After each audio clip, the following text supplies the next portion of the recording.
Welcome students. पिछली video में हमने ज्योग्राफी हमारी बदलती पृथ्वी के बारे में पढ़ाया था। आज जो है इसी चैप्टर का कुछ नए टॉपिक्स जो हैं दिए हुए उसके बारे में हम पढ़ाएंगे। ठीक है, तो चलते हैं आज के टॉपिक्स की ओर। तो आज का जो टॉपिक्स है वह है मंद अंतर्जनित बल। ठीक है, मंद अंतर्जनित बल है। ठीक है, ये देखिए, इसमें बताएंगे कि मंद अंतर्जनित बल क्या होता है। ठीक है, आप यहाँ पर देख पा रहे हैं। देखिए, इसमें बताया गया है कि मंद अंतर्जनित बलों के कारण पृथ्वी की सतह पर पर्वतों का निर्माण होता है। कहा गया है कि मंद अंतर्जनित बल के कारण ही पृथ्वी जो है तो पृथ्वी के सतह पर पर्वतों का निर्माण होता है। मंद अंतर्जनित बल दो प्रकार की गतियां उत्पन्न करते हैं। कहा गया है कि मंद अंतर्जनित बल है वह दो प्रकार की गतियां उत्पन्न करती है। पहला है ऊर्ध्वाधर गतियां और दूसरा है क्षैतिज गतियां।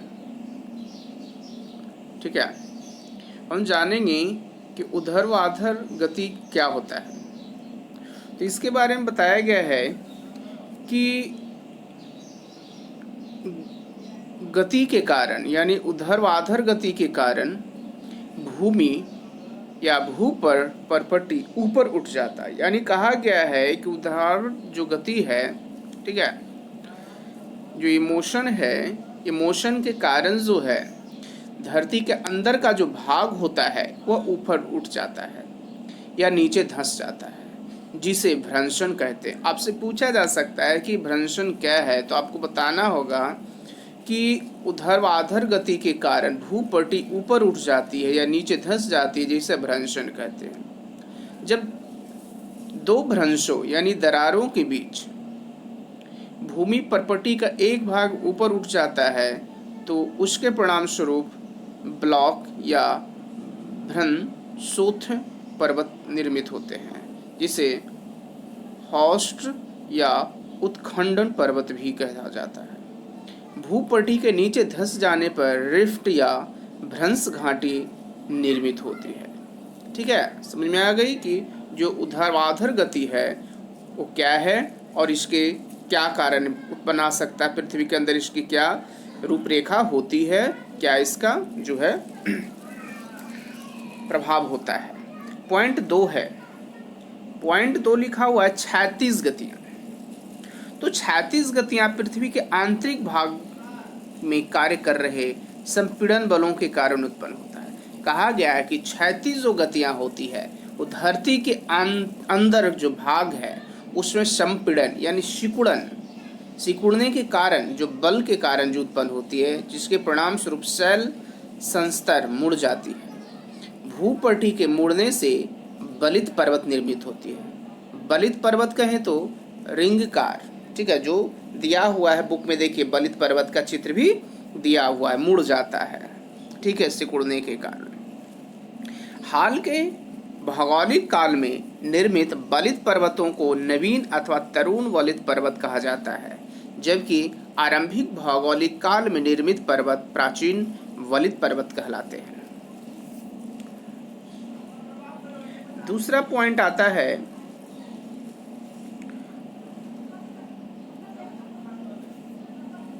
बहिर्जनित बल।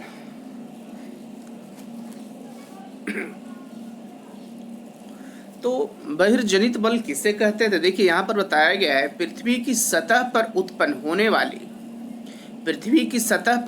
होने वाले बहिर्जनित बल कहलाते हैं। जो बल सतह पर होती है उसे ही, ठीक है, बहिर्जनित बल कहते हैं। तो किसकी सतह पर? तो पृथ्वी की सतह पर प्रवाहित जल, पवन, हिमनद, समुद्र लहरों के कारण पृथ्वी की सतह पर लाखों करोड़ों वर्षों के बाद परिवर्तन दिखाई देते हैं। ये बल अपर्दन, अपक्षयन तथा निक्षेपण द्वारा स्थलाकृतियों के रूप परिवर्तित कर देते हैं। यानी ये सब जो है, जैसा अपर्दन हो गया, अपक्षयन हो गया, निक्षेपण हो गया, ये सब के कारण जो है पृथ्वी की आकृति जो है, ठीक है, स्थलाकृति जो होती है ऊपर का भाग, वो बदलता रहता है। बहिर्जनित बलों के कारण निर्मित होने वाली स्थलाकृतियों का वर्णन नीचे दिया जा रहा है। यहाँ पर बताया गया है कि जो बहिर्जनित बल है और उसके कारण जो स्थलाकृतियां बदलती है, उसका डिस्कशन नीचे किया जा रहा है। तो पहला आ रहा है प्रमुख स्थलाकृतियां। स्थलाकृतियां प्रमुख जो है उसके बारे में बताया गया है। तो बहिर्जनित बलों के कारण स्थलाकृतियों के आकार और आकृति में निरंतर परिवर्तन होता रहता है। अपक्षयन और अपर्दन के कारण स्थलाकृतियों का ऊपरी तल लगातार छनी होता रहता है। पृथ्वी की सतह पर चट्टानों का टूटना अपक्षयन कहलाता है। इन अपक्षयित शैल कणों को जल, पवन, लहरें आदि उनके मूल स्थान से हटाकर दूसरी जगह जमा कर देती है। भूपट्टी की ऊपरी सतह से मृदा कणों या शैल कणों का विस्थापन होना अपर्दन कहलाता है। देखो साफ बता दिया गया, आपसे पूछा जा सकता है कि अपर्दन किसे कहते हैं, ठीक है। तो बताना होगा कि भूपट्टी की ऊपरी सतह से मृदा कण यानी मिट्टी के कणों या शैल कणों का एक जगह से दूसरा जगह हो जाना ही अपर्दन होता है, विस्थापन होता है, ठीक है। अब यहाँ पर नेक्स्ट टॉपिक जो आ रहा है, आप यहाँ पर देख पा रहे हैं, अब है नदी का कार्य। यदि नदी जो है इसके क्या कार्य हैं, नदी के काम क्या है, ठीक है। तो यहाँ पर हम नदी के कार्य के बारे में बताएंगे। तो बताया गया पृथ्वी की सतह पर तल परिवर्तन उत्पन्न करने वाले विभिन्न कारकों में बहुत बहते हुए जल की क्रिया सर्वाधिक व्यापक है। नदी में जल की मात्रा और नदी के फैलाव के आधार पर नदी द्वारा अलग अलग स्थानों पर किए गए अपर्दन कार्य में अंतर होता है। जब नदी किसी खड़ी ढाल वाली जगह से अधिक कठोर शैल या खड़ी ढाल वाली घाटी में गिरता है तो वह जलप्रपात बनाता है। आपसे पूछा जा सकता है कि जलप्रपात किसे कहते हैं, जलप्रपात किसे कहते हैं, ठीक है। तो आपको बताना होगा, देखिए जब नदी किसी खड़ी ढाल मतलब ऊंची जगह से नीचे वाली जगह से अधिक कठोर शैल खड़ी ढाल अथी घाटी में गिरता तो उसे हम जलप्रपात कहते हैं, ठीक है। देखिए यहाँ पर एक इम्पोर्टेंट चीज दिया हुआ है कि दक्षिण अमेरिका की सॉल्टो एंजेल जलप्रपात विश्व में सबसे ऊंचा जलप्रपात है और यह उत्तरी अमेरिका का नियाग्रा जलप्रपात सबसे लंबा जलप्रपात है। भारत में कर्नाटक का जोग जलप्रपात भारत का सबसे ऊंचा जलप्रपात है। यहाँ से आपसे प्रश्न पूछा जा सकता है कि भारत का सबसे जो है ऊंचा जलप्रपात कौन सा है, ठीक है। तो कौन सा, जोग जलप्रपात कहाँ है भाई, तो कर्नाटक में ये है, ठीक है।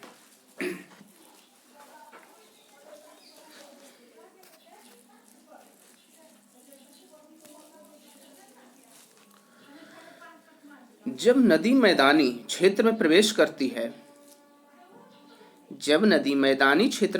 करती है तो उसका बहाव काफी मंद हो जाता है, जिससे वह मोड़दार मार्ग पर बहने लगती है। इस मोड़ों का विसर्प कहते हैं। आपसे भी प्रश्न पूछा जा सकता है कि विसर्प किसे कहते हैं। देखिए यहाँ पर बता दिया गया है कि विसर्प किसे कहते हैं, ठीक है। तो आपको बताना होगा कि मोड़दार, यहाँ से देखिए इस आंसर बताया गया है। अत्यधिक अपर्दन के कारण विसर्प का एक भाग नदी से कटकर झील बना लेता है, जिसे चाप झील कहते हैं, ठीक है।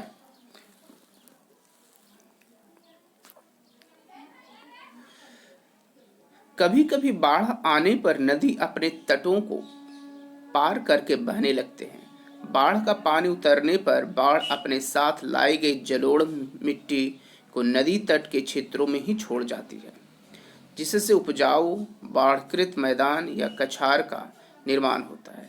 कछार के उठे हुए तटों को प्राकृतिक तटबंध कहते हैं। आपसे भी प्रश्न पूछा जा सकता है कि प्राकृतिक तटबंध किसे कहते हैं। तो देखो यहाँ पर साफ बताना होगा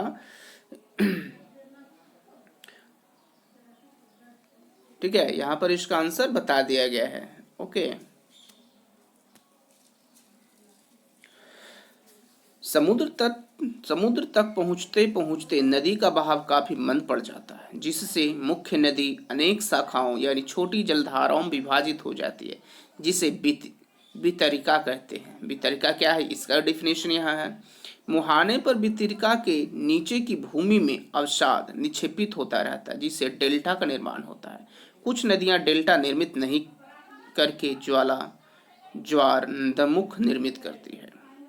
समुद्र लहरों के कार्य, अब यह हम जानेंगे कि जो समुद्र है इसकी लहरों के कार्य क्या है।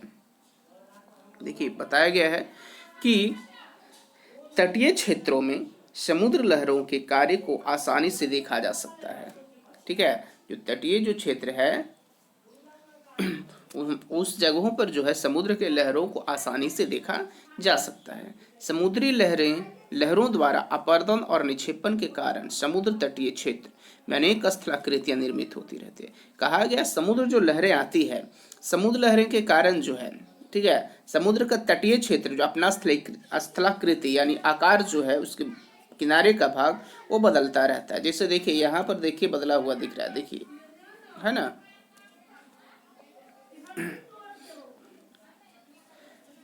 समुद्र लहरें तटवर्ती शैलों से लगातार टकराती रहती है और उसका अपर्दन करती रहती है। लहरों के लगातार प्रहार से इस शैलों में दरारें पड़ जाती है और समय के साथ ये दरारें बड़ी और चौड़ी हो जाती है और गुफा के समान खोखली संरचना का निर्माण करती है, जिसे समुद्री गुफा कहते हैं। आपसे पूछा जा सकता है समुद्री गुफा किसे कहते हैं। ठीक है, समुद्री गुफा यानी समुद्र में की जो तटवर्ती क्षेत्र होता है उसमें जो गुफा बनती है तो किसे कहा जाता है। ठीक है,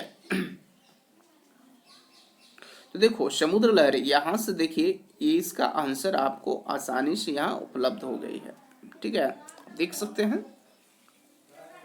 तो अधिक अपर्दन होने पर गुफा बड़ी होती जाती है और कम केवल छत बच जाती है जो मेहराब के समान दिखाई पड़ते हैं। अतः ऐसी तटीय संरचना को समुद्री मेहराब कहते हैं।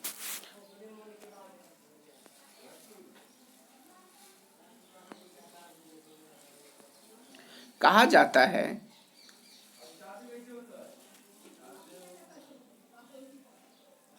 जाता है और अधिक अपर्दन होने पर छत भी टूट जाता है और तब केवल सीधी खड़ी दीवारें बचती है। इन दीवारों की संरचनाओं को स्टैक कहते हैं। ठीक है, देखिए ये बता दिया गया स्टैक किसे कहते हैं। तो दीवारें जो खड़ी बच जाती है अपर्दन के बाद उसे ही स्टैक कहा जाता है। समुद्र जल के ऊपर उठे हुए ऊंचे शैलीय तटों को समुद्री वृग्ग कहते हैं। समुद्री लहरें किनारों पर अवसाद भी जमा करती है, जिससे समुद्री पुलिन का निर्माण होता है। उसके बाद है हिम नदी के कार्य। जो हिम नदी के कार्य क्या होते हैं, तो हिम नदियां मंद गति से खिसकने वाली बर्फ की नदियां हैं। देखो हिम मतलब ही बर्फ होता है। तो हिम नदियां नीचे खिसकने पर अपने नीचे के ठोस चट्टाने शैलों का अपरदन करती है। अतः हिम नदियों की खिसकने से निर्मित घाटियों का निचली सतह समतल और ढाल खड़ी होती है। इन्हें यू आकृति की घाटियां कहते हैं। बर्फ के पिघलने पर उन गर्तों में जल भर जाता है, जिससे पहाड़ पर सुंदर झीलें बनती है। हिम नदियां अपने साथ विभिन्न आकार के शैलखंड, रेत और गाद लेकर आती है, जिसे वह बीच बीच में निक्षेपित कर देती है। ये निक्षेपित हिम नदियां हिमोड़ कहते हैं। ठीक है, उसके बाद है पवन के कार्य। जो पवन होते हैं उसके क्या कार्य होते हैं। ठीक है, ये चैप्टर को अभी खत्म कर देंगे। तो पवन के कार्य यानी जो हवाएं चलती है, ठीक है, मंदबंद, उसके क्या काम है। तो पवन मरुस्थलीय क्षेत्रों में परिवर्तन उत्पन्न करने में महत्वपूर्ण भूमिका निभाती है। कहा गया है कि पवन जो चलती है तो पवन चलने से जो मरुस्थलीय क्षेत्र होता है उसके स्थलाकृतियों में भी ये बदलाव लाता है। यह मुख्य रूप से अपरदन और निक्षेपण का कार्य करता है। तीव्र गति से बहता हुआ पवन न केवल धूल व मृदा के महीन कणों को बल्कि रेत और बजरी के बड़े कणों को भी एक स्थान से दूसरे स्थान पर उड़ा ले जाता है। कहा गया है कि मरुस्थली में जब पवनें चलती है तो पवने के साथ रेत के साथ बड़े बड़े बजरी को भी अपने साथ बहाकर ले जाती है, एक जगह से दूसरी जगह ले जाती है। ठीक है, और मरुभूमि में हम छत्रक के आकार के सेल देखते हैं, जिसे हम सामान्य छत्रक सेल कहा जाता है। इन सेलों का निचला भाग सकरा और ऊपरी भाग विस्तृत यानी फैला हुआ होता है। देखिए यहाँ पर चित्र में भी दिखा दिया गया है। ठीक है, क्योंकि ऊपरी भाग की तुलना में नीचे भाग का अपरदन अधिक होता है, पवन के बहाव के साथ रेत एक स्थान से उड़कर दूसरे स्थान पर पहुंच जाता है। पवन का वेग कम होने पर या पवन के मार्ग में पहाड़ी आदि कोई बाधा आ जाने पर रेत एक स्थान पर जमा हो जाता है, जिससे रेत के टीले बनते हैं। दूर दूर तक उड़कर गए रेत और धूल के अत्यधिक महीन कण जब एक विस्तृत क्षेत्र में निक्षेपित होता है तो उसे लोएस निक्षेपण कहा जाता है। चीन का होंग हो घाटी लोएस निक्षेपों के लिए प्रसिद्ध है। ठीक है, अब यहाँ आपके पास जो है जो भी चैप्टर में आपने पढ़े, ठीक है, तो उसका जो है सारांश यहाँ पर दिया हुआ है। तो चलिए हम सारांश को भी आपको बता देते हैं। इसमें बताया गया है पृथ्वी की सतह एक समान नहीं है और विभिन्न स्थलाकृतियों जैसे पर्वत, मैदान, पठार आदि से निर्मित है। दूसरा पॉइंट है पृथ्वी पर जो स्थलाकृतियां हम देखते हैं उनके निर्माण में लाखों करोड़ों वर्ष लगे हैं। कहा गया है कि पृथ्वी पर जो स्थलाकृतियां हम देख रहे हैं उसको बनने में लाखों करोड़ों वर्ष लगे हैं। तीसरा पॉइंट है पृथ्वी की भूपट्टी प्लेटों से बनी है जिसे स्थलीय मंडल प्लेट कहते हैं। अंतर्जनित व बहिर्जनित बलों के कारण इन प्लेटों में गति उत्पन्न होती है। चौथा पॉइंट है पृथ्वी के आंतरिक बलों के कारण भूकंप और ज्वालामुखी बनते हैं जो पृथ्वी की सतह पर आकस्मिक परिवर्तन लाते हैं। देखिए यहाँ बताया गया, पहले ही पढ़ चुके हैं, ये तो सारांश है। ठीक है, नेक्स्ट पॉइंट है पृथ्वी के बहिर्जनित बल जैसे नदी का बहाव, समुद्र की लहरें, हिम और पवन आदि पृथ्वी की सतह पर निर्मित स्थलाकृतियों के आकार और आकृतियों में परिवर्तन के लिए उत्तरदायी होते हैं। ठीक है, तो आज के लिए इस चैप्टर में बस इतना ही। नेक्स्ट क्लास में जो है हम नेक्स्ट चैप्टर के साथ, ठीक है, प्रेजेंट होंगे। आज के लिए बस इतना ही। Thank you.